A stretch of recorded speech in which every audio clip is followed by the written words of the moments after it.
sais, depuis le début des séries, même l'an passé, Florida a gagné la Coupe Stanley depuis le début des séries. Ben, c'est vrai que vous avez élevé aussi dans les 8 premières games, les 6 matchs, il y avait des 3 buts ou plus.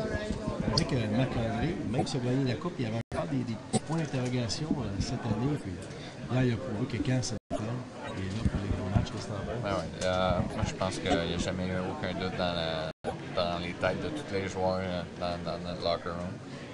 Marc-André, c'est un gars qui aime le challenge. C'est un gars qui bounce back. Puis, les petits points que le monde se pose, ben, dans notre chambre, on ne se les pose pas.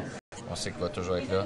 Puis, je pense que Marc-André, ça va y arriver d'avoir des matchs que ça va être moins bien allé, mais en résultat de ces matchs-là, il va toujours avoir des gros arrêts qui vont nous garder dans le match.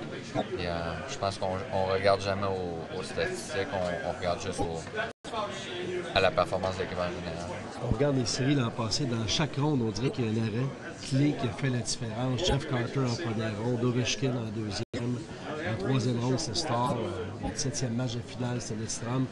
Peut-être que l'arrêt contre Camararu Plekanec hier, on fait rencontre, ça va être un des points tournants de cette série-ci. Ah, c'est sûr. C'est toutes des petites choses qui vont changer l'allure d'une série ou l'allure d'un match. Puis Marc-André est capable de changer un match à lui seul. L'an passé, comme tu as dit, il y a eu des arrêts clés. Mais Marc-André, si il alloue, mettons, un mauvais rebond de la BVT, puis ça va dans le net, on le questionne. Mais je pense pas que ça devrait être le cas. On sait qu'en bout de ligne, il va nous en sauver plus qu'il va nous en coûter.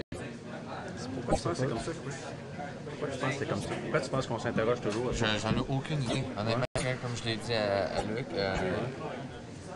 jamais dans ce locker room-là, il y a quelqu'un qui a été nerveux ou qui a dit on devrait-tu starter avec Brad Johnson. Ça a toujours été Marc-André. Marc-André, c'est un gars qui, si le moins bas de performance, va toujours rebondir. Puis honnêtement, moi, j'ai jamais été déçu par Marc-André. Jamais je me suis posé aucune question. J'ai toujours eu confiance au gars que j'ai eu en arrière de moi.